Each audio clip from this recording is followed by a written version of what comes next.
ज्ञानवानाचा व्यवहार निवृत्ती प्रधानच असला पाहिजे या शंकेचे समाधान. ज्ञानोत्तर जीवन कसं असावं, ज्ञानवान पुरुषाचं किंवा जीवनमुक्त पुरुषाचं, याविषयी विचार चाललेला आहे. त्याच्यामध्ये एक जो पक्ष आहे तो पक्ष असं प्रतिपादन करतो की तत्वज्ञान झाल्यानंतर त्या पुरुषाने नित्य समाधीचा अभ्यास केला पाहिजे. अष्टांग योगाच्या द्वारा निर्विकल्प समाधी, त्याला अद्वैत अवस्थानरूप निर्विकल्प समाधीपर्यंत त्याची गती झाली पाहिजे. आणि याशिवाय त्याने फार झालं तर भिक्षाटनादी मधुकरी एवढंच, म्हणजे ज्याने मनुष्याचा जीवननिर्वाह होईल एवढीच त्याची प्रवृत्ती असावी. आणि ती प्रवृत्ती सुद्धा त्याची प्रारब्ध बलाने होते. तेव्हा समाधीमध्ये असणाऱ्या अष्टांग योगाचा साधनाचं निरूपण करून त्याच्यामध्ये समाधीमध्ये असणारी लय, विक्षेप, कषाय आणि रसास्वाद ही जी 4 विघ्न आणि त्या विघ्नांचं निवारण कसं करावं हे सांगून त्यांनी असं निश्चयपूर्वक सांगितलं की निर्विकल्प समाधीचा अभ्यास केलाच पाहिजे असं सांगितलं. तेव्हा या ज्ञानवान पुरुषाचा व्यवहार हा निवृत्ती प्रधानच असला पाहिजे असं जेव्हा तो म्हणतो तर त्या शंकेचं निवारण करतात. आता हे वर लिहिलेले मत जीवनमुक्तीचा आनंद भोगण्यास एक साधन आहे हे खरे, पण ज्ञात्याने शरीर निर्वाहापेक्षा जास्त प्रवृत्तीचा त्याग करून त्यांनी निवृत्ती प्रधान असले पाहिजे असे विधान करणे शास्त्र मनोगताच्या विरुद्ध आहे. आता सारखा स्वामी महाराजांचा विषय चालू आहे आणि आपले चिंतन झालेले आहे की ज्ञान एकदा झालं की त्या पुरुषाला पुन्हा हा देह पडल्यानंतर पुन्हा देह प्राप्त होत नाही. नस पुनरावर्तते नस पुनरावर्तते. एकदा ज्ञान झालं की त्या अज्ञानाचा नाश करतं. त्या म्हणजे संचित कर्म, किती अनंत जन्मातली जेवढी कोट्यावधी संचित कर्म असतील ती जळून भस्मसात होतात. ज्ञान त्याला असंगत्व निश्चयामुळं ज्ञान हे त्याला क्रियमान कर्माचा लेप लागू देत नाही. कोणतंही कर्म त्याच्याकडून घडलं तर असंगत्व निश्चयामुळं त्याला लागत नाही. त्या कर्माचा लेप किंवा त्या कर्माचा फलाचा भोग त्याला आगामी जन्मच नाही, त्यामुळे त्याला त्या कर्मफलाचा भोगच होत नाही. दुसरी गोष्ट, राहता राहिलं प्रारब्ध, तर ते प्रारब्ध तो कोणी ज्ञानवान पुरुष असला तरी त्याला प्रारब्ध कर्मणाम भोगादेव क्षय, प्रारब्ध कर्म भोगून संपवतो. मनुष्याला जन्म येण्यासाठी आता जे काही प्रारब्ध कर्म भोगून संपलं, क्रियमान लागलं नाही, संचित जळून गेलं. जन्म देण्यासाठी काय पाहिजे? कर्म पाहिजे. कर्मच नाही त्याच्याकडं. त्यामुळं कर्मानुगो गच्छति जीव एकहा, जे हे सूक्ष्म शरीर जातं त्याच्यामध्ये प्राण त्या सूक्ष्म शरीराला घेऊन जात असताना त्याच्यामध्ये हे घटक पाहिजेत ना, कर्म घटक पाहिजे. काम, कर्म आणि अविद्या ह्या घटकाशिवाय त्याला पुन्हा जन्म येणार नाही. आणि त्या ठिकाणी कर्म तर संपलेले आहे, अज्ञान संपलेले आहे, कामना संपलेले आहे, कारण तो काय कृतकृत्य झालेला आहे. त्याला कोणत्या कामनाही का अवशिष्ट, मग जन्म येण्याचं कारणच नाही. आणि अशा महापुरुषाचा परत त्याला पुनर्जन्म नाही, त्याचा हा शेवटला जन्म आहे. शेवटल्या जन्मात ज्ञान होतं असं सांगितल्यानंतरही जर तुम्ही आग्रह करत असाल की त्या पुरुषाचा प्रारब्ध कर्माचा भोग तो जसा व्हायचा तसा होणार आणि तो संपवणार, आणि नंतर त्याचं प्रारब्ध कर्म त्याला परत भोगून संपल्यामुळं जन्म देण्यासाठी अवशिष्ट राहिलेलं नाही. अशा वेळेला काही लोकांचं म्हणणं असं आहे की तत्वज्ञान झाल्यानंतर त्याचं जिवंत राहतं की नाही, त्याचे प्राण तर चालू असतात, किंवा सूक्ष्म शरीराने ह्या स्थूल शरीराला सोडलं नाही, म्हणजे स्थूल शरीरामध्ये सूक्ष्म शरीर अवस्थित आहे. आणि अशा वेळेला त्या पुरुषाकडून काही ना काही व्यवहार हा घडणार. मग तो व्यवहार जो घडायचा तर त्या व्यवहार जर त्याने पुन्हा निवृत्ती प्रधान जीवन जगला, म्हणजे नित्य समाधीचा अभ्यास केला, तर त्याला काय होणार की अंतःकरण वृत्ती नेहमी अधिष्ठानात लीन असल्यामुळं, आणि अधिष्ठान हे ब्रह्म हे आनंद रूप असल्यामुळं नित्य आनंदाची अभिव्यक्ती होईल. किंवा त्याचा व्यवहार सत्वगुणात असला तर सत्वगुणामध्ये ज्ञान आणि आनंद यांची सारखी अभिव्यक्ती होईल. आणि अशा पुरुषाने जर रजोगुणी तमोगुणी असा त्याचा व्यवहार झाला तर त्यावेळेला त्या पुरुषाला सुखाचा आविर्भाव किंवा सुखाची अभिव्यक्ती होणार नाही. सुखाची अभिव्यक्ती होणार नाही, पण त्याची मूळ सुखरूपता बिघडेल का? आणि ज्ञान हे काय वस्तुतंत्र आहे. एकदा ज्ञान झालं की त्याच्यासाठी पुन्हा आवृत्ती करायची गरज आहे का? हा घट आहे असं एकदा ज्ञान झालं तर हा घट आहे, हा घट आहे असं पुन्हा पुन्हा आवृत्ती करायची गरज नाही. ज्ञान त्यालाच म्हणतात की जे याच्यामध्ये पुन्हा संशय नाही आणि परत विपरीत भावनाही नाही. अशा रीतीनं मी ब्रह्म आहे असं ज्ञान झाल्यानंतर त्याला तुम्ही आवृत्ती केली पाहिजे असं म्हणता येईल का? आणि जर आवृत्ती करायलाच पाहिजे असं जेव्हा तुम्ही म्हणाल, पुन्हा पुन्हा अहम ब्रह्मास्मी, ब्रह्माहमस्मी, सोहम, अहम सहा असं जर त्याला आवृत्ती करायची असेल तर याचा अर्थ त्याला ज्ञान झालंय का? त्याला ज्ञान झालं नाही. उपासनेमध्ये पुन्हा पुन्हा आवृत्ती सकृत उपदेशात ब्रह्मसूत्रामध्ये सांगितलं की जोपर्यंत आपल्याला तत्वज्ञान झालं नाही तोपर्यंत आपण पुन्हा पुन्हा त्या ज्या अहंग्रह उपासना वगैरे सांगितल्या त्याच्यामध्ये एकांतामध्ये एकाग्रतेनं राहून निवृत्तीपरायण जीवन जगून त्याच्यामध्ये कायम मी ब्रह्म, ब्रह्मच मी असं चिंतन केलं पाहिजे. किंवा लय चिंतन करण्यासाठी सुद्धा आपल्याला एकांत एकाग्रता पाहिजे. परंतु हा जो पुरुष आहे त्याला एकदा ज्ञान झाल्यावर आवृत्तीची कोणत्याही प्रकारची गरज नाही. आणि मग कारण ज्ञान हे वस्तुतंत्र आहे. ते एकदा प्रमाणाने झालेलं जे ज्ञान आहे, योग्य प्रमाणाने झालेलं जे ज्ञान आहे ते ज्ञान कधीच जात नाही. मग अशा वेळेला त्या पुरुषाने अमुकच एक केलं पाहिजे असं म्हणण्यात काही अर्थ नाही.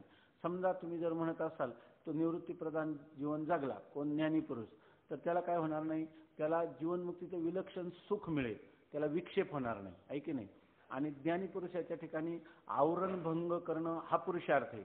विक्षेप राहिला तरी चालेल. विक्षेप कुठपर्यंत राहील? मृगजळ दिसत कुठपर्यंत राहील?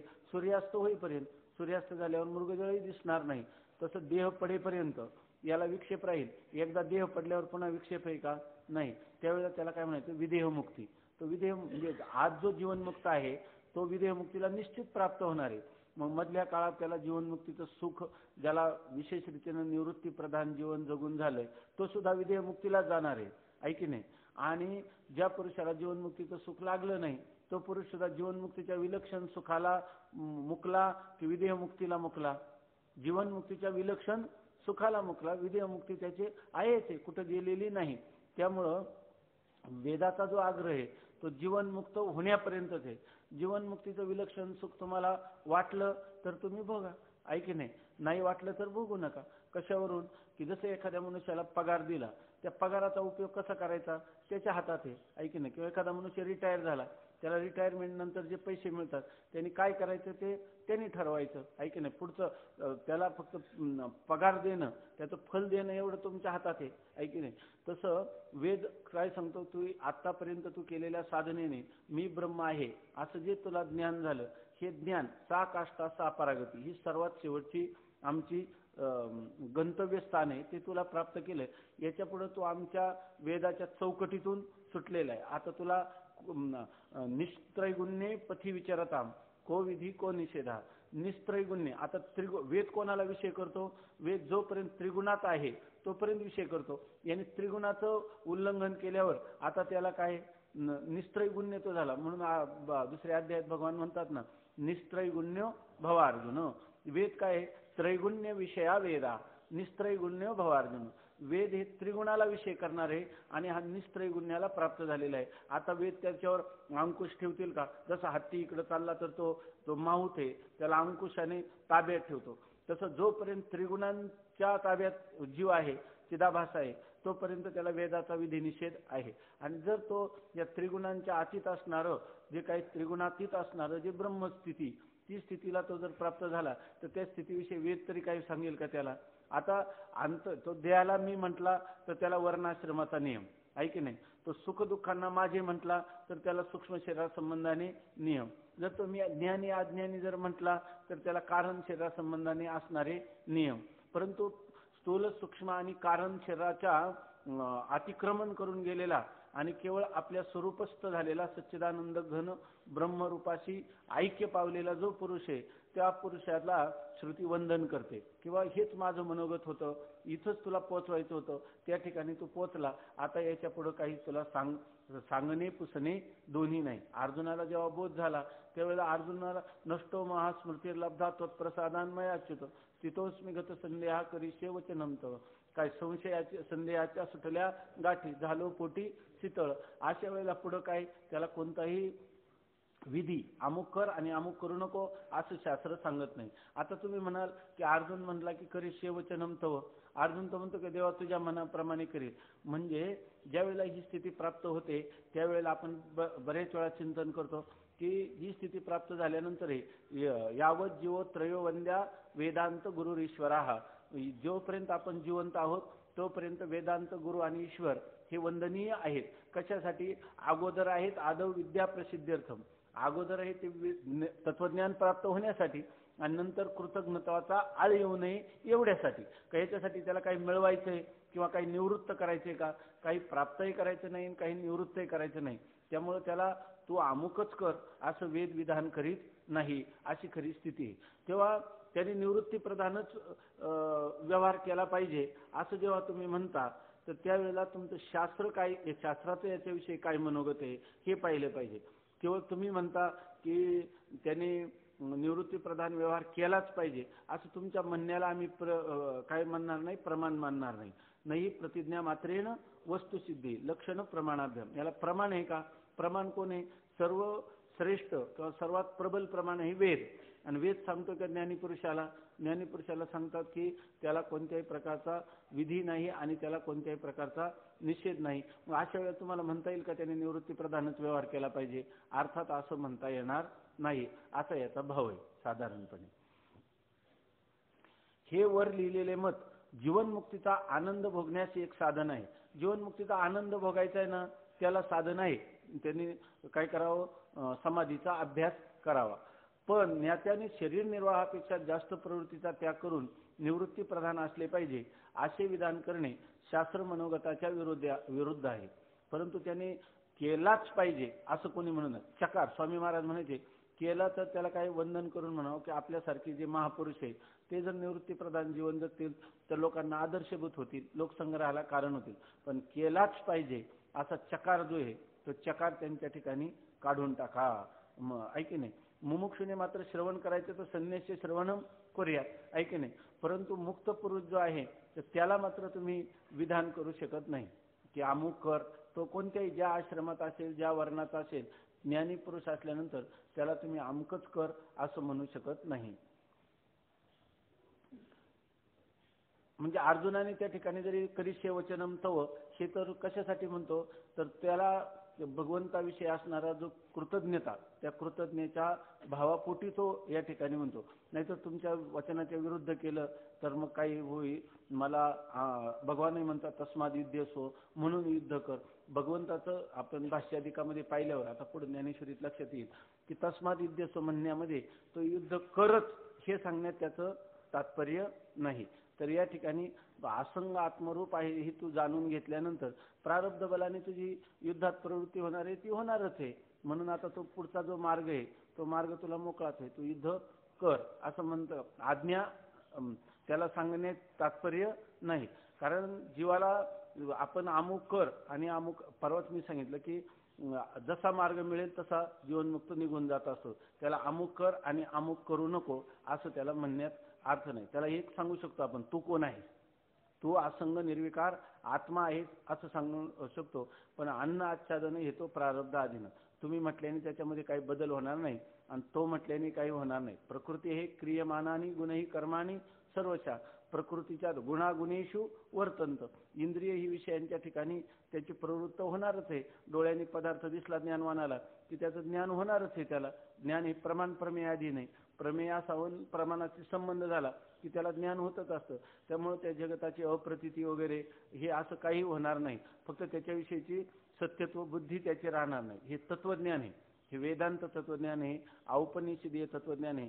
हे एकदम आपल्याला दगडावरच्या रेघेसारखं आपल्या अंतःकरणात ठसलं पाहिजे. नाहीतर काय होतं की आपल्याला तत्वज्ञान होऊन देखील आपलं स्वतः किंवा परता उत्थान होत राहतं. म्हणून ते होऊ नये याच्यासाठी ह्या ऋषीमुनींचं जे परंपरेचं ज्ञान त्या ज्ञानाला आपण अत्यंत त्या ज्ञानावरही श्रद्धा आपली असली पाहिजे. कारण जरी हे ज्ञान असलं तरी तर्काच्या द्वारा घटाकाश मठाकाश किंवा मृगजळ रज्जू सर्प यांनी झालेलं जे ज्ञान आहे ते अनुमानिक ज्ञान आहे. आणि हे अनुमानिक ज्ञान पुन्हा सुद्धा आपण जर काही न्याय शिकलो किंवा वेगवेगळे तर्क किंवा कुतर्क आपल्या अंतःकरणात निर्माण झाले तर पुन्हा पुन्हा हे ज्ञान जे ते ज्ञान झाकाळलं जाऊ शकतं, आच्छादित होऊ शकतं, आवृत्त होऊ शकतं. परंतु ह्या ज्ञानावर पुन्हा आपली काय असली पाहिजे? श्रद्धा असली पाहिजे. श्रद्धावान लभते ज्ञान. आपल्याला हे गुरुंनी सांगितलेलं, शास्त्रप्रामाण्याने प्राप्त झालेलं, आणि मग हा जो अनुभव आहे हा अकाट्य आहे, अशी याच्यावरची आपली श्रद्धा असली पाहिजे. का एवं परंपरा प्राप्तम मिमर राजर्षयो विदु. परंपरेनं प्राप्त झालेलं हे ज्ञान आहे, अशी आपली त्याच्यावर आढळ अशा प्रकारची श्रद्धा असली पाहिजे. आणि त्यामुळं या ठिकाणी हा पूर्वपक्ष किती प्रबल केलाय. काल आपण 2 दिवस पूर्वपक्ष पाहताना असं वाटतं की खरोखरच ज्ञानीपुरुषाचं जीवन काय असलं पाहिजे? निवृत्तीप्रधान असलं पाहिजे. निवृत्तीप्रधान जीवनामध्ये जीवन मुक्तीचं विलक्षण सुखाची अभिव्यक्ती होत नाही का? होते. परंतु सिद्धांताच्या दृष्टीने जेव्हा विचार करतो तेव्हा जीवनमुक्तीसाठी जीवनमुक्त पुरुषासाठी निवृत्तीप्रधान व्यवहार सांगितला नाही.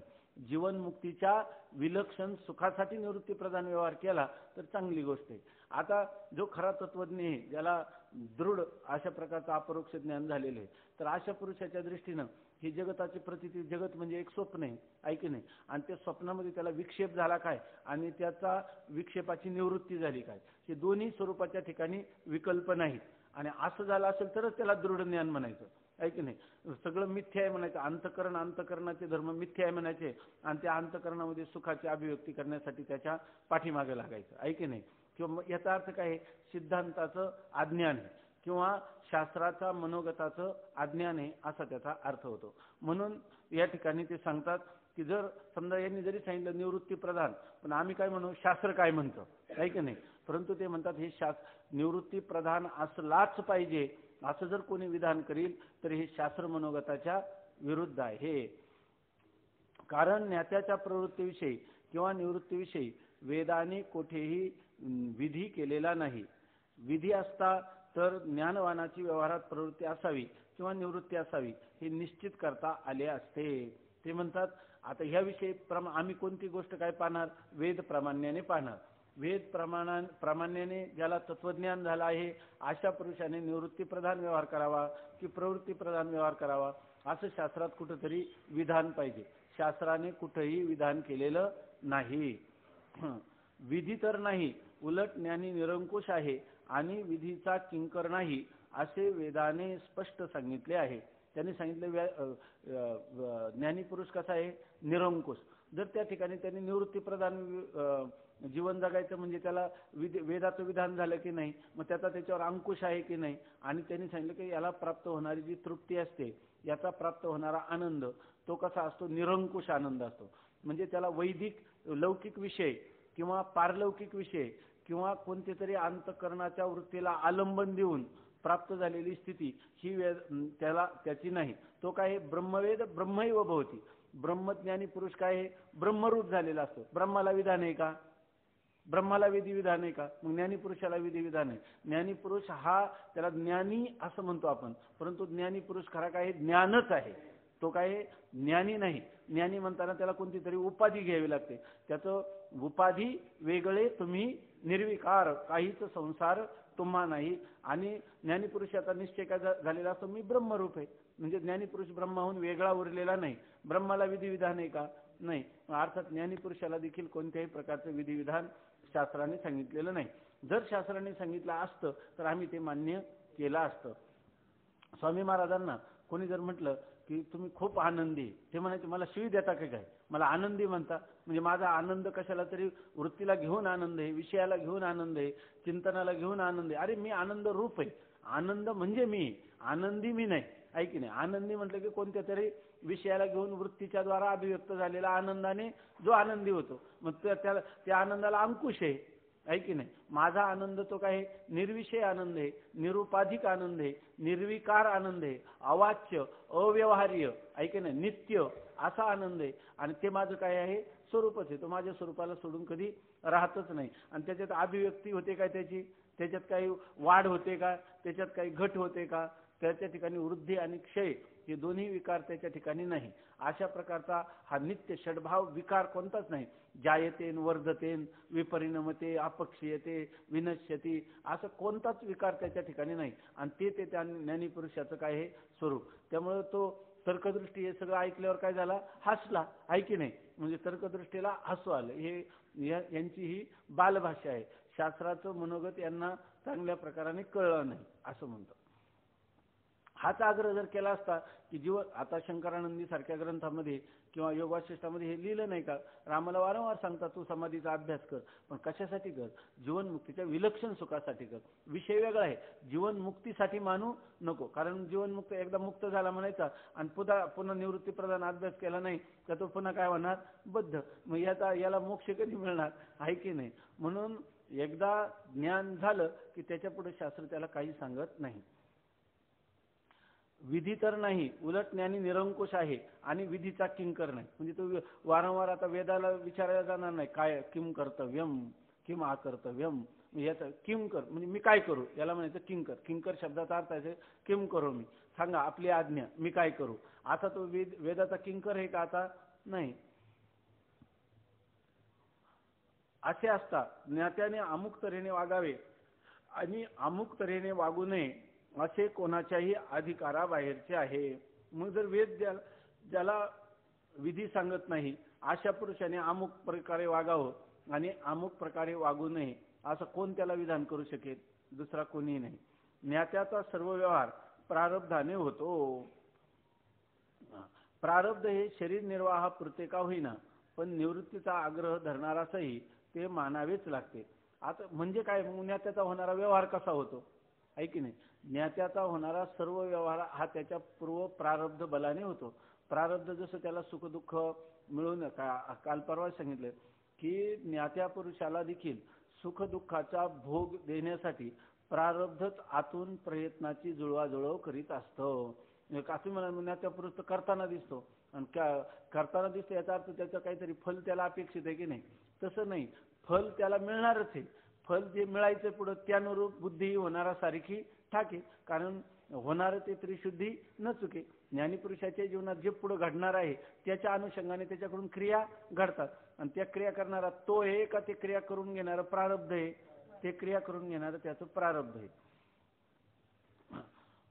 बरं, ते म्हणे की त्याचं मग भिक्षाटनादी मान्य केलं ना, पण मग भिक्षाटनाची तरी प्रवृत्ती करतोच की नाही तो, ते म्हणतात ती त्याच्या प्रारब्ध बलाने. त्या त्रयस्थाचं म्हणणं काय आहे, मग प्रारब्ध बलाने भिक्षाटन होत असेल तर दुसरा व्यवहार कसा काय प्रारब्ध बलाने नाही, आहे की नाही. प्रारब्ध तू भिक्षाटनापुरतं तरी मानलंच की नाही, मग सर्वच व्यवहारापुरतं मानणं याला अर्ध जरतीय न्याय म्हणतात. की आज मला अमुक मनुष्य भेटला, तो अर्धा म्हातारा होता आणि अर्धा तरुण होता, असं कसं स्वीकारलं तर सर्वच स्वीकारणं. प्रारब्ध बलाने जर तो भिक्षाटनाधिकामध्ये प्रवृत्ती होते जीवन निर्वाह निमित्ताने, तर प्रारब्ध बलाने त्याच्या सर्वच प्रकारच्या प्रवृत्ती ज्या घडतात त्या घडू शकतात. प्रारब्ध तू एकाच अंशात मानलं ना तर सर्वच अंशात मानणं. ज्ञानी पुरुषाचा सर्वच होणारा व्यवहार हा प्रारब्ध बलाने होत असतो, प्रारब्ध सामर्थ्याने होत असतो. प्रारब्ध हे शरीर निर्वाह प्रत्येका होईना पण निवृत्तीचा आग्रह धरणारासही ते मानावेच लागते. मग अधिक प्रवृत्ती ही प्रारब्ध बलानेच मानण्यात बिघडले कोठे. कमी प्रवृत्ती जर प्रारब्ध बलाने होते तर अधिक प्रवृत्ती सुद्धा काय होईल, प्रारब्ध बलाने होते असं मानलं तर तुझं काय बिघडलं त्याच्यामध्ये. ज्या ज्ञात्याचे प्रारब्ध शरीर निर्वाहापुरतीच प्रवृत्ती करविते त्याची तितकीच प्रवृत्ती होते. ज्याचे प्रारब्ध अधिक भोगात प्रवृत्ती करविते त्याची अधिक प्रवृत्ती होते. आता काय आहे, पण असं तुम्हाला दिसेल की काही लोक जे आहेत त्यांची जी प्रवृत्ती होते तर ती फक्त भिक्षाटनापुरतीच होते आणि वेदांत वाक्याचं चिंतन करण्यात नित्य रममाण असतात. आणि काही पुरुष जे आहे तर ते पुरुष ज्ञान न झाले, एकच गुरुबंधू बरोबरच तत्वज्ञान शिकले आणि एक जो आहे तो विक्षेपामध्ये गेला, म्हणजे प्रवृत्ती प्रधान जीवन जगायला लागला आणि एक मात्र निवृत्ती प्रधान जीवन जगायला लागला. याचं कारण काय, एकाचं प्रारब्ध वैचित्र्य आहे ना, त्याचं प्रारब्ध जे होतं ते अधिक भोगात प्रवृत्ती करणार होतं आणि एकाचं होतं ते न्यून भोगात प्रवृत्ती करणार होतं. ज्याच्या प्रारब्धात न्यून भोग होते तर त्यांनी काय केलं, तर त्यांनी भिक्षाटनापुरतीच प्रवृत्ती केली, आहे की नाही. आणि ज्याच्यात अधिक होतं त्याला भोग अधिक होते तर त्याची अधिक क्रियेमध्ये प्रवृत्ती झाली. ज्याचे प्रारब्ध अधिक भोगात प्रवृत्त करविते त्याची अधिक प्रवृत्ती होते. आता कदाचित कोणी असे म्हणेल की ज्याचे प्रारब्ध भोजन मात्रात प्रवृत्ती करविण्यापुरतेच असते त्याचंच ज्ञान होते, इतरास नाही. आता त्याच्यात खरं तर बरं का, हे जे ग्रंथ आहे ना आता हा फार प्राथमिक स्वरूपातला आहे, आपला वेदांत विचारात प्रवेश करून देणारा ग्रंथ आहे. तर ह्याच्यापेक्षा अजून आपल्याला खूप चिंतन करायचं आहे. ह्या शंका ज्या आहेत ना आता, त्या सगळ्या शंका इथून पुढच्या जीवनात आपल्याला आल्या पाहिजे आणि मग त्याचं उत्तर कोणकोणत्या ग्रंथात कुठं दिलंय याचा आपल्याला आणखीनही शोध घ्यायचा, चिंतन करण्याची गरज आहे. आता फक्त याचा एक जसं आपण म्हणतो एक मार्गदर्शन किंवा ह्या विषयाच्या चिंतनाची एक दिशा, जीवनमुक्त पुरुषाच्या व्यवहारासंबंधाने कसं चिंतन असावं. कारण काय खरं तर मनुष्याने ज्ञानोबरायांचं असं मत आहे की जीवनभर फक्त जीवनमुक्त पुरुषाचं चिंतन करीत राहावं, दुसरं काही चिंतन करू नये. कारण काय जीवनमुक्तीचं चिंतन करता करता आपणच जीवनमुक्त होऊन जातो. देखे मुक्ता ते निर्धारिता लाभे आपुलीच मुक्तता, जशी दीपे दिशे पाहता वस्तू आपुली. आपल्या जीवेला सरावच असा झाला पाहिजे की आपण जे बोलतो ते मुक्तीला धरूनच बोललं पाहिजे. मुक्ती हाच आपल्या बोलण्याचा विचाराचा विषय असला पाहिजे, किंवा आपण केलेल्या क्रिया किंवा भावना या सगळ्यांचं एकच केंद्रबिंदू आणि तो म्हणजे जीवनमुक्ती असा असला पाहिजे. की मनुष्याला या दुःखाचं कधीतरी माणसाला वाटतं का असं मरणानंतर मला सुख प्राप्त व्हावं, मरणानंतर मला ज्ञान प्राप्त व्हावं, पुढच्या आयुष्यात मला आनंद व्हावा. अहो एक क्षण सुद्धा पुढचा नको वाटतो, आहे की नाही. एक क्षण मला इथं बसलो इथंच, आहे की नाही, आणि याच क्षणी मला अमरता प्राप्त व्हावी, मला अकाट्य असं ज्ञान प्राप्त व्हावं आणि निर्विषय अशा प्रकारचा नित्य निरतिशय अशा आनंदाची प्राप्ती व्हावी. यालाच म्हणतात मुक्ती, यालाच म्हणतात मोक्ष. आणि त्याची मागणी कुठे आपल्याला, याची देही याची डोळा. याचा अर्थ हे चिंतन कधी केलं पाहिजे, याची देही याची डोळा, इथंच केलं पाहिजे आणि याच क्षणी आपल्याला निश्चय केला पाहिजे, अशी याची स्थिती. म्हणून मनुष्याने नेहमी चिंतन करायचं झालं, ज्या सुखाची आपली मागणी त्या सुखाच्या प्रित्यर्थच आपण सगळे प्रयत्न केले पाहिजे ना. मग सुखाची मागणी कोणती, मुक्तीची, मुक्ती सुखाची. मग आपण चिंतन कशाचे केले पाहिजे, जेणेकरून आपली मुक्ती होईल त्याचंच साधनाचं किंवा त्या साध्याच्या स्वरूपाचं चिंतन केलं पाहिजे. म्हणून माणसाने बोलायचं झालं तर जीवनमुक्त पुरुषाचं चरित्र किंवा जीवनमुक्तीची किंवा स्वरूप स्थितीची जी काही वेदाने निरूपण केलेली जी स्थिती आहे त्या स्थितीचंच आपण चिंतन करावं. म्हणून या ठिकाणी त्याचे एक मार्गदर्शन म्हणून सांगितलेले आहे. कारण पुढे आपल्याला अजून खूप मोठे शंका निर्माण होणार आहे, त्याचं आपलं खूप मोठं विचारमंथन आपल्या जीवनभर होणार आहे. त्याच्यातही आपण कुठंतरी पुन्हा स्थिर झालं पाहिजे. ह्या सिद्धांतात जर आपण जर आपल्याला शंका गेल्या याचा अर्थ आपल्याला तत्वज्ञानाचं दारढे झालं. दूरदृष्टीने आपल्याला वाटलं ना जीवनमुक्त म्हटल्यानंतर त्याला विधी निषेधात तो अतीत आहे आणि तो जीवनमुक्त कोण आहे, मीच आहे, असं जर आपल्याला वाटलं तर या ठिकाणी पुन्हा विधी निषेधाची कोणतीही शंका येता कामा नये. मग लोक कोणी निंदी कोणी मारी, वंदी कोणी पूजा करी, मध्ये हेही नाही तेही नाही, वेगळा दोही पासून. जर समजा लोकांनी स्तुती केली आणि जर आपल्याला बरं वाटलं आणि निंदा केली तर आपल्याला वाईट वाटलं, याचा अर्थ अजून आपलं तत्वज्ञानाचं दारढे नाही. मग आपण मात्र जसा लोकव्यवहार शास्त्र व्यवहार असेल, व्यवहार हेतू भट्ट नाही, आता सांगितलं ना, जसा व्यवहारामध्ये न्याय सांगितला असेल त्याप्रमाणे आपण वागलं पाहिजे. परंतु ही स्थिती सुद्धा कोणासाठी त्यांनी सांगितलं, ज्याला विधी निषेध नाही, ही स्थिती सुद्धा असं आपलं पदार्थ भावनेमध्ये गेल्यानंतर 6व्या किंवा 7व्या स्थितीला. तर तोपर्यंत मात्र आपल्याला शास्त्राच्या नियमांचं पालन केलं पाहिजे. आपलं अंतकरण आपणच तपासलं पाहिजे.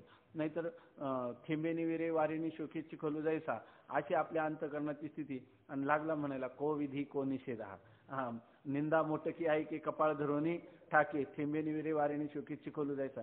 आणि काय चिदानंद रूप शिवोहम शिवोहम. रात्री मला झोपच आली नाही. का नाही आली तर म्हणे का हो त्या माणसाने उगीच निंदा केली माझी. म्हणजे अजून निंदेचं तादात्म्य करतोच की नाही, निंदेच्या शब्दाचं अंतकरणात सुख दुःख येते, अंतकरणाची तादात्म्य करतोच की नाही, अंतकरणाच्या धर्माशी करतोच की नाही. मग तुला काय आता यद्यदा आचरती श्रेष्ठ तत्तदेवे तरोजना, तुला शास्त्र प्रमाणाचा अंकुश आहे.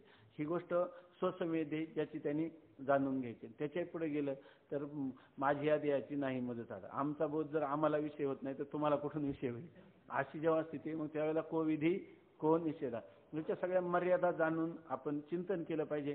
केवळ ह्याच्यामध्ये हे फक्त आडाखे आपल्याला सांगितलेले, त्याच्या व्यतिरिक्त आपल्या मनात एक वादळ निर्माण झालं पाहिजे, खरं हे का असं जर आहे, शास्त्रकार म्हणतात वेदाचं मत आहे तर माझं काय, असा आपला संबंध त्याच्याशी जोडला तर मग आपल्याला आणखी त्याच्यामध्ये एक एक गंभीर अशा प्रकारची त्या जीवनमुक्तीचे रहस्य ते आपल्याला सापडते.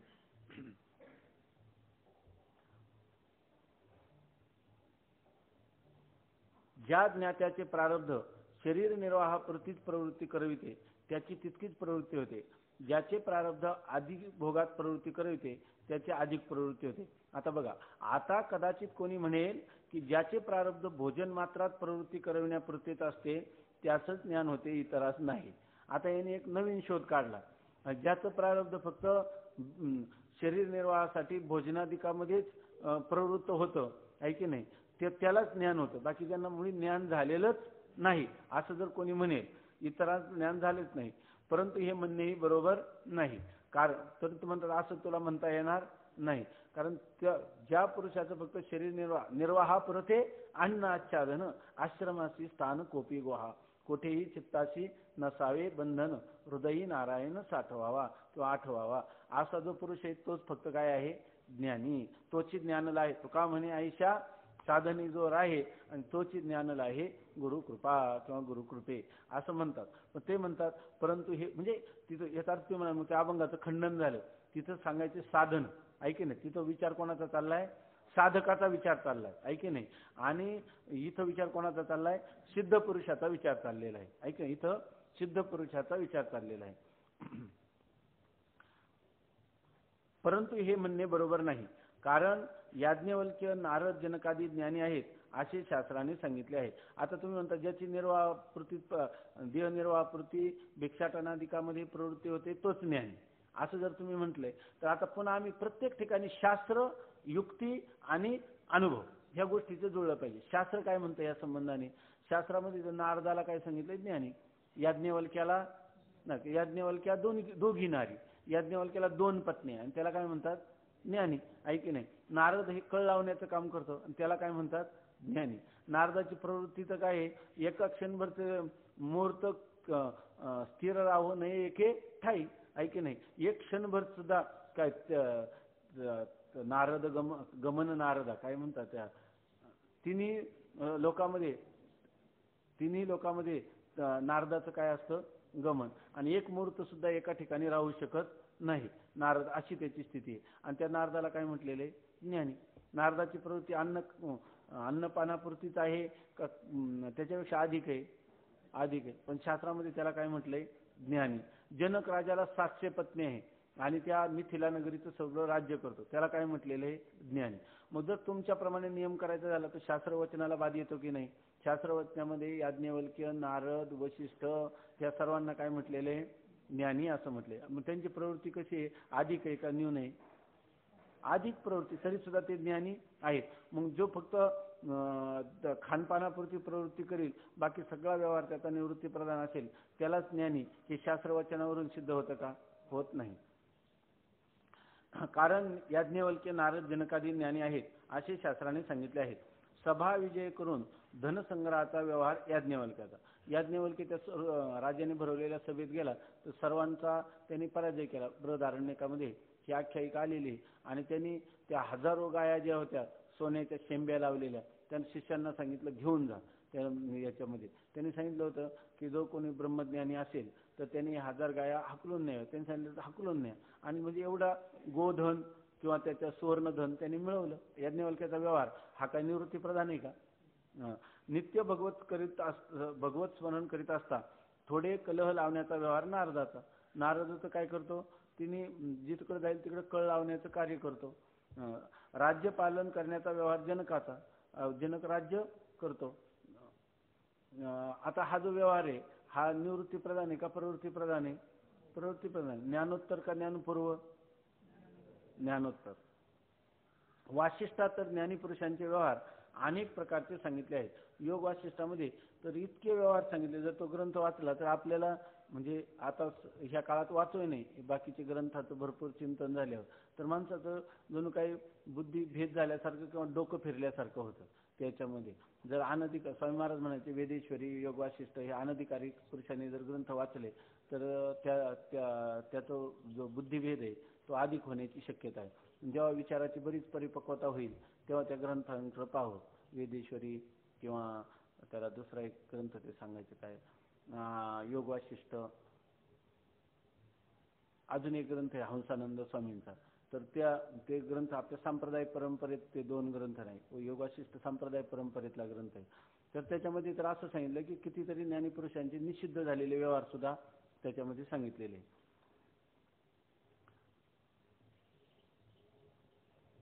वासिष्ठात तर ज्ञानीपुरुषांचे व्यवहार अनेक प्रकारचे सांगितले आहेत. म्हणून ज्ञात्याच्या प्रवृत्तीचा किंवा निवृत्तीचा विधी म्हणून नियम करता येत नाही. म्हणून तुम्हाला नियम करू नका की ज्ञात्या पुरुषांनी विहित जीवन जगावं किंवा त्याची प्रवृत्ती आधी करू नये किंवा प्रवृत्ती आधी करावी किंवा निवृत्तीच करावी, असा कोणत्याही प्रकारचा ज्ञानीपुरुषाच्या विषयी नियम करू नये. भगवान याज्ञवल्क्यांनीही सभाजयानंतर संन्यास रूप निवृत्ती स्वीकारली, पण एवढ्यावरून संन्यासापूर्वी त्यांना ज्ञान नव्हते असे म्हणता येणार नाही. आता तुम्ही लगेच याज्ञवल्क्याचं दृष्टांत दिलं ना, तर एखाद्या वेळी काही लोक म्हणतील याज्ञवल्क्याचा तर असा उल्लेख आलेला आहे त्या आख्यायिकामध्ये का याज्ञवल्क्याने आपल्या 2 पत्न्यांना बोलावलं आणि त्यांनी सांगितलं की हे सर्व धन आहे तुमच्यात वाटून घ्या. त्यांनी विचारलं का बरं, तर त्यांनी सांगितलं की मला आता संन्यास घ्यायचा आहे.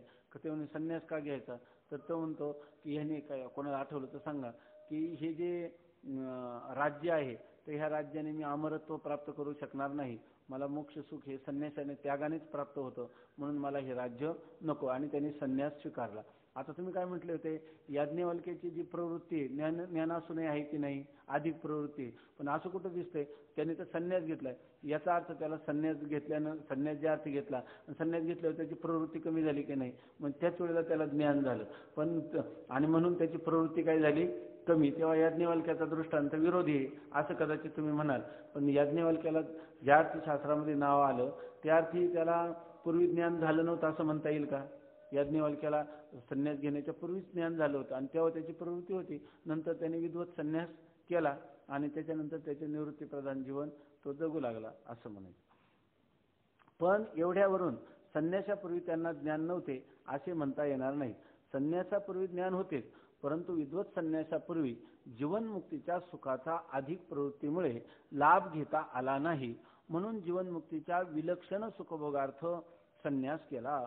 तर त्याला पूर्वी ज्ञान होतं, परंतु काय झालं म्हणजे त्याची जीवनमुक्ती अबाधित होती, पण जीवनमुक्तीचं विलक्षण सुख काय त्याला भोगता येत नव्हतं.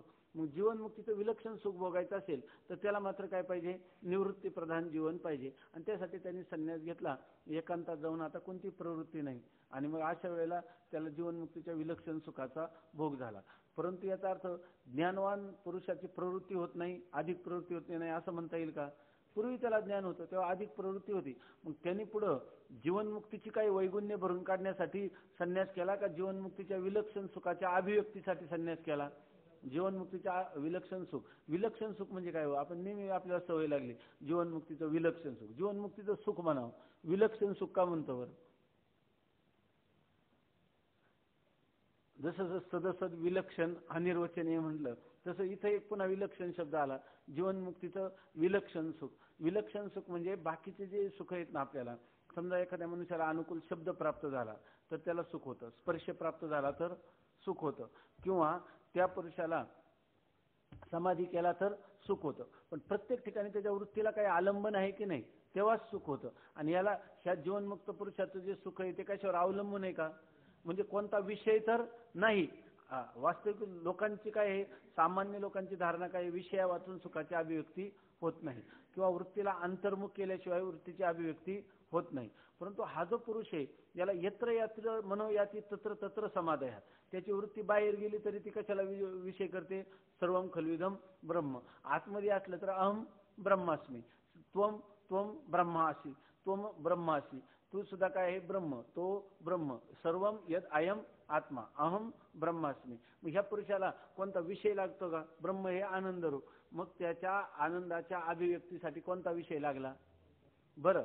याला जे जीवनमुक्त पुरुषाला निवृत्ती प्रधान जीवन जगत असताना जे सुख मिळालं ते सुख वृत्तीवर अवलंबून आहे का?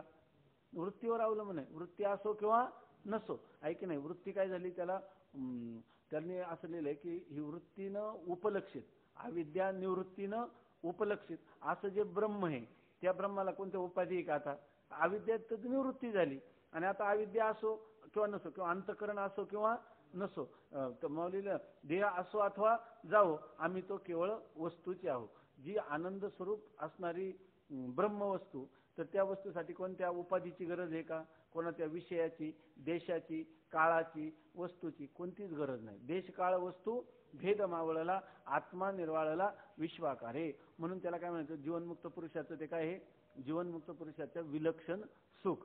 आता ते सुख त्याला कधी आहे? जीवनमुक्ताला नित्यच आहे का नाही हे सुख? आहेच आहे. विषय असले तरी आहे, नसलं तरी आहे. परंतु इथं जे सुख सांगतात जीवनमुक्ताच्या विलक्षण आनंदाची अभिव्यक्ती जर व्हायची असेल तर मग मात्र त्याला काय वाटतं, मी माझ्या वृत्तीमध्ये ब्रह्मानंद अभिव्यक्त झाला आणि त्या आनंदाने मी आनंदी असं जर वाटत असेल तर त्याला मात्र काय केलं पाहिजे? निवृत्ती प्रधान जीवन जगलं पाहिजे. आणि ते कशासाठी? जीवनमुक्तीच्या विलक्षण सुखाच्या भोगार्थ. ऐक नाही, बरोबर आहे ना? जीवनमुक्तीच्या विलक्षण सुखाचा भोग होण्यासाठी. तेव्हा खरं जर आपण बारीक विचार केला तर जीवनामध्ये किंवा तत्वज्ञानाच्या प्रांतात जीवनमुक्तीला महत्व आहे का जीवनमुक्तीच्या विलक्षण सुखाला अधिक महत्व आहे? जीवनमुक्तीला महत्व आहे, आहे की नाही? जीवनमुक्तीला महत्व आहे. आणि त्याच्या पुढचं काय? जीवनमुक्तीचं विलक्षण सुख भोगलं तर किती जरी त्याने विचार केला आणि जीवनमुक्तीचं विलक्षण सुख भोगत राहिला, जेव्हा प्रारब्ध कर्माने देह पडेल तिथून पुढे त्याची इच्छा झाली तरी त्याला सुख भोगता येईल का? सुखरूपत होईल. सुखरूपता त्याची स्वतः सिद्धच होती, ती नंतर राहणार आहे. हा जो आहे मधल्या काळामध्ये काय आहे, फक्त त्यांनी केलेलं निवृत्ती प्रधान जीवनामुळं त्याच्या ठिकाणी फक्त अभिव्यक्ती झालेली. अभिव्यक्त झालेला आनंदात पुरुषार्थ आहे का ज्याचा तो मूलभूत अभिव्यक्त होणारा आनंदाचा मूलभूत स्रोत जो आहे तो मुख्य आहे. तो जीवनमुक्त पुरुष तो स्रोत होतो का अभिव्यक्त सुखाशी तादात्म्य करतो? स्रोत होतो, आहे की नाही? असं विचार करावा या बाबतीमध्ये. म्हणून जीवनमुक्तीच्या विलक्षण सुखभोगार्थ त्या याज्ञवल्क्याने संन्यास केला.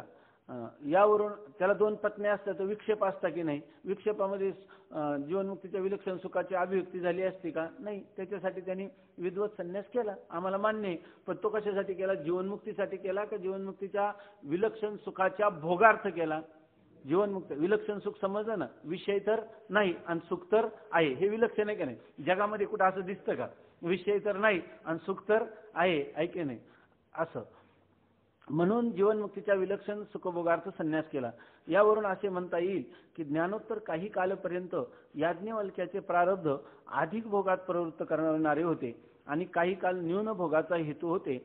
म्हणून याज्ञवल्क्यांना काही कालापर्यंत ग्लानी वाचून अधिक भोग आणि नंतर ग्लानी उत्पन्न होऊन सर्व भोगाचा त्याग प्रारब्ध बलाने झाला. मग याचा अर्थ आपण काय करावं? आई 150 किलोमीटर मागं का आली असा अर्थ करू नये, पुढं का गेली नाही असाच अर्थ करावा ना.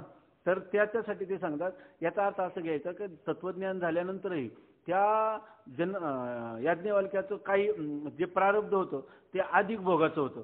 त्यामुळे त्याला काही कंटाळा आला नाही, तो खुशाल त्या 2 पत्न्यांसहित त्या आपल्या जे दैनंदिन कर्म आहे त्या कर्मामध्ये प्रवृत्त झाला. कारण का? भोगाचं प्रारब्ध होतं. तेव्हा त्याला वैराग्य निर्माण झालं नाही आणि त्याला असं वाटतं नाही की याचा त्याग करावा, ऐक नाही. का वाटलं नाही? का प्रारब्ध अधिक भोगाचं होतं. नंतर जेव्हा त्याचं न्यून भोगाचा प्रारब्धाचा न्यून भोग व्हावा असा काल प्राप्त झाला तेव्हा त्याला काय वाटलं की ती काय मला आठवण्यात ती पंक्ती तो म्हणतो की या येन अहम अमृतः न श्याम, मी जेणेकरून अमृतत्व मोक्षाला प्राप्त होणार नाही ते किम कुर्मः, त्याला घेऊन मी काय करू?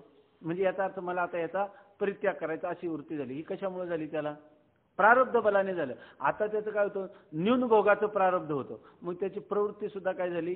कमी झाली आणि त्याने संन्यास घेण्याची त्याला प्रेरणा झाली. हेच त्या ज्ञानोत्तर जीवनामध्ये भोगामध्ये प्रवृत्ती ही प्रारब्धाने झाली आणि भोगापासून निवृत्ती सुद्धा कशाने झाली? प्रारब्ध भोगाने झाली, आपलं प्रारब्ध बलाने झाली. आणि जनकाचे प्रारब्ध आमरणांत राज्य पालनादी समृद्धी भोगांचा हेतू होते म्हणून भोगाविषयी कधी ग्लानी झालीच नाही. आता हे तर याज्ञवल्क्याने अगोदर अधिक भोगाचं प्रारब्ध होतं तोपर्यंत त्याने व्यवहारात प्रवृत्ती केली आणि नंतर न्यून भोगाचं प्रारब्ध झाल्यावर व्यवहारातून निवृत्ती झाली. पण जनकही राजा होता आणि जनकही ज्ञानी होता, परंतु त्याचं प्रारब्ध काय होतं? मरणापर्यंत अधिक भोगाचं प्रारब्ध असल्यामुळं त्याला कधी असं वाटलं नाही की आपण संन्यास घ्यावा. त्याने आमरणांत त्या ठिकाणी हे राज्य शकट चालवलं. याचे उलट शुक वामदेवांचे प्रारब्ध अत्यंत न्यून भोगाचे होते म्हणून त्यांना सदैव भोगाविषयी ग्लानीच होती. तर ते सांगतात. आता याच्या उलट आणखी शुको वा वामदेव वा अशी श्रुती आहे. तर ते शुक किंवा वामदेव यांचं प्रारब्ध तर अधिकच न्यून होतं. म्हणजे त्याला काय म्हणतो आपण न्यून भोगाचं म्हणजे अत्यंत कमी भोगाचं प्रारब्ध होतं. त्यामुळं त्या शुकमुनींना आईच्या गर्भातून बाहेर आल्याबरोबरच ते काय झाले, ब्राह्मणाचे पोरे खेळाशी भ्याले, ते 12 वर्षेला पाले रे, कापत कापत बाहेर आले, ते नागवेची निघोनी गेले रे, आहे ना. अशी त्यांची स्थिती. का? प्रारब्धाचं न्यून भोगाचं होतं, त्याला ह्या भोगामध्ये रमायचंच नव्हतं. का? तसं प्रारब्ध नव्हतं. किंवा वामदेवाला आईच्या उदरातून आल्याबरोबरच त्याला तो लगेच म्हणायला लागला, अहम मनुरभम, मीच मनु आहे, म्हणजे सर्व कोण आहे, मीच आहे. त्याला कोणत्याही व्यावहारिक भोगामध्ये त्याचं मन रममान झालं नाही. शुक किंवा जाऊन या त्याने साधिली समाधी असं सांगतात. काय मेरुगिरी पाठारी शुक गेला असं त्याचं वर्णन केलं ना. तर यांचं कारण काय आहे? मग शुकाचं ज्ञान वेगळं आहे का? ज्ञानामध्ये तरतम भाव आहे का? शुकाच्या, वामदेवाच्या, जनकाच्या, नारदाच्या किंवा याज्ञवल्क्याच्या सगळं ज्ञान काय आहे? सारखंच आहे. परंतु मग असा व्यवहार भिन्न भिन्न काय आहे? तर प्रारब्ध वैचित्र्यामुळं आहे. प्रत्येकाचं प्रारब्ध भिन्न आहे. वासिष्ठात तर याचे अगदी उलट. शिखर म्हणजे याला ते म्हणतात त्यांचं प्रारब्ध इतकं न्यून भोगाचं होतं का त्यांना सदैव भोगाविषयी ग्लानी म्हणजे कंटाळा उबग आला. आता वडील हाका मारते पाठीमाग, मग ज्या आईच्या उदरातून आपण जन्म घेतला त्या आईचं स्तनपान करावं, वडिलांचं लालन पालनाचं सुख भोगावं असं वाटायला पाहिजे ना. पण त्यांना नाही, कारण त्याचा भोगच नव्हता. त्याला आई वडिलाचं काय, उलट वडील हाका मारतात तर तरवा हा अभिनेदू, सगळे झाडं ओ देतात, एवढं मोठं त्यांचं अधिकार होता. पण भोगाचं प्रारब्ध नव्हतं, न्यून भोगाचं प्रारब्ध होतं. त्यामुळे त्यांना लगेच आईच्या उदरातून आल्याबरोबरच विरक्ती निर्माण झाली. याचं कारण ज्ञानात फरक आहे का त्यांच्या प्रारब्धात भेद आहे? ज्ञानात भेद नाही. सर्व इथे ज्ञानिनः समा. हा वासिष्ठात तर याच्या अगदी उलट. शिखरध्वज राजाची ज्ञानोत्पत्तीच्या पूर्वी न्यून प्रवृत्ती आणि ज्ञानोत्तरकाली व्यवहारात अधिक प्रवृत्ती झाल्याचे वर्णन आहे. उलट एक शिखरध्वज नावाचा राजा आहे, तो ज्ञान उत्पन्न होण्याच्या पूर्वी तर त्याची काय होती, भोगामध्ये अतिशय विरक्ती होती, आणि ज्ञान झाल्यानंतर त्यांनी पुन्हा भोगामध्ये त्याची अधिक प्रवृत्ती झालेली दिसून येते. याचप्रमाणे अनेक ज्ञानवानांच्या व्यवहाराचा विचार केला तर प्रत्येकाच्या प्रवृत्तीत विलक्षणता दिसून येते. सगळ्यांची प्रवृत्ती सारखी का? नाही. कुंभा अवघा एकी आवा, एकी पाकी गु फेडावा. तुकाराम महाराज म्हणतात, केले प्रारब्धाने वाटे. हे सगळे वाटे कोणी केलेले? प्रारब्धाने केले. त्या सर्वांना ज्ञान व मोक्षफल समानच आहे. सर्वांचं ज्ञानही सारखं आणि सर्वांचा मोक्ष म्हणजे मोक्ष कोणता? विधेय मोक्ष सर्वांना सारखाच मिळणार. यावरून ज्ञात्याची व्यवहारात न्यूनाधिक प्रवृत्ती प्रारब्ध वैचित्र्यानेच होते असे म्हणणे भाग आहे. मग आता ह्याविषयी आपल्याला काही शंका आहे का? ज्ञानी पुरुषाची व्यवहारामध्ये होणारी कमी अधिक प्रवृत्ती ही कशाने होते? प्रारब्ध बलाने होते. इतके खरे की ज्याचे प्रारब्ध न्यून व्यवहाराचा हेतू असते त्यास जीवनमुक्ती सुख अधिक मिळते, आणि ज्याचे प्रारब्ध अधिक व्यवहाराचा हेतू असते त्यास जीवनमुक्ती सुख कमी मिळते. आता जर जीवनमुक्ती सुखाचा विचार जर करता, तुम्ही विचार कोणता करायला बसले हे महत्वाचं. आता जर ज्याचं प्रारब्ध हे न्यून व्यवहाराला हेतू असतं तर त्याला काय होईल? जीवनमुक्तीचं सुख अधिक मिळणार.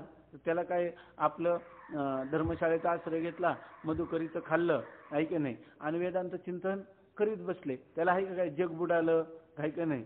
त्याला काय आहे का त्याचं? काही नाही.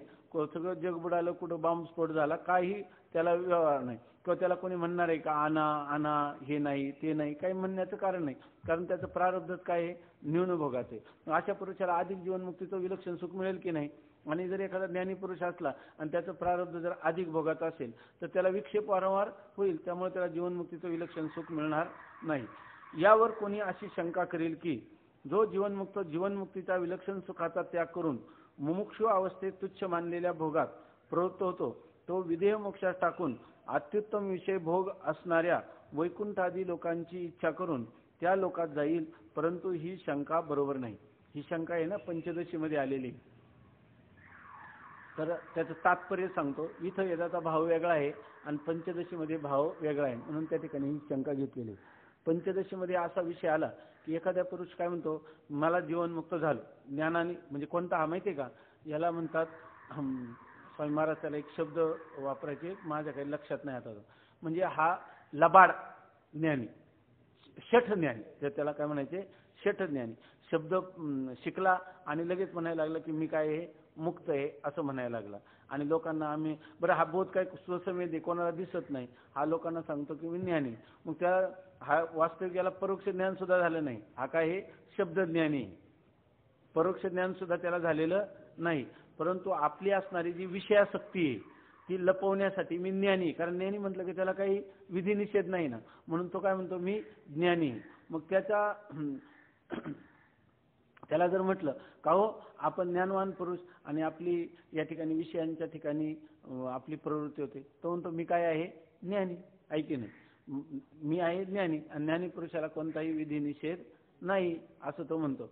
मग ते म्हणे अहो जरी असलं ना तर तुम्ही जीवनमुक्तीच्या विलक्षण सुखासाठी तुम्ही ज्ञानीपुरुषाने हा वेदविहित अशाच प्रकारचा व्यवहार केला पाहिजे. ऐकी नाही, त्यामुळं काय होईल, तुम्ही शास्त्राच्या विरुद्ध जर वागले तर तुमचं जरी ज्ञान आहे तरी हे ज्ञान शोभत नाही आणि त्यामुळे तुम्हाला जीवनमुक्तीच्या विलक्षण सुखाला तुम्ही मुक्ता. ऐकी नाही, असं कोणी म्हणेल का नाही त्याला. तर तो म्हणतो की अहो तुम्ही विषय भोगात तुमची प्रवृत्ती झाली शब्दादी म्हणजे जीवनमुक्त म्हणजे तुमचं काय होईल विक्षेप होईल, बरोबर आहे ना. आणि अधिक भोगात प्रारब्ध अधिक भोगामध्ये तुमची आपलं अधिक भोगाचं प्रारब्ध असल्यामुळं आमची काय विषयामध्ये प्रवृत्ती आहे असं तुम्ही जरी म्हटले तरी तुम्हाला जीवनमुक्तीचं विलक्षण सुख मिळेल का नाही. तुम्ही जीवनमुक्त आहात पण जीवनमुक्तीचं विलक्षण सुख मिळणार नाही. मग जीवनमुक्तीच्या विलक्षण सुखासाठी तुम्ही काय करा, ह्या विषयांपासून तुमचा पिंड सोडवा असं जर कोणी म्हटलं तर म्हणतो अहो जीवनमुक्तीच्या विलक्षण सुख नाही मिळणार, आम्ही आता या ठिकाणी विषय भोगू. ऐकी नाही, आम्ही या ठिकाणी विषय भोगू परंतु त्यामुळे जीवनमुक्तीचं विलक्षण सुख मिळणार नाही. का जीवनमुक्ती आमची कुठे जाणार आहे नाही, हा तो म्हणतो. त्याला काय म्हणायचं शठ ज्ञानी, तथाकथित ज्ञानी. पण आमची विधेयमुक्ती जर कुठे गेली का मग त्याला म्हणतात अहो ते बोध वैभवम, वा तुझ्या बोधाचं वैभव. मग त्याला काय म्हणतात, तू काय करशील जेव्हा तुला आता विधेयमुक्तीची प्राप्ती होईल ना तर त्यावेळेला तू काय करशील, स्वर्गसुखाच्या जे स्वर्गसुखाचे भोग आहे ना ते भोगशील.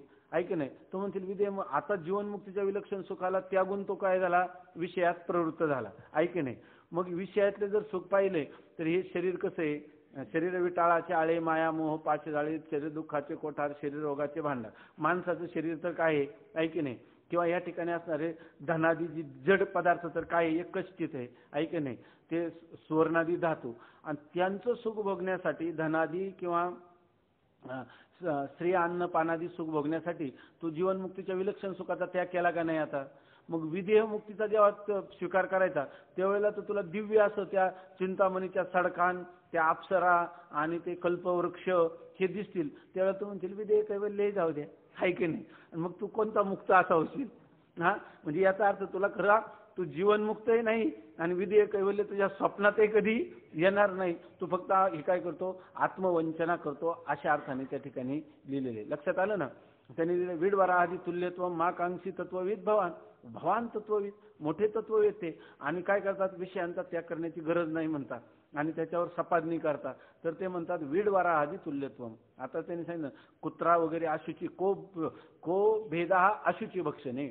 जर एखादा तत्वज्ञानही निषिद्धच व्यापार करायला लागेल तर कुत्रा आणि त्याच्यामध्ये काय भेद आहे असं ते म्हणतात. फक्त एवढाच भेद झाला की तो मग आता जर सगळं सारखंच आहे ऐके नाही, कुत्र्यातून काय बिघडलं, मग आता आशुची भक्षण पण कर ऐके नाही, तो करील का नाही. मग ते जर करीत नसला तर निषिद्ध व्यवहारात कुठंच प्रवृत्त होऊ नको. तो खरा ज्ञानीच नाही, अजून खरं ज्ञान प्राप्त करून घे अशी त्याला जागृती देतात. त्या ठिकाणी त्याचा उपहास करतात.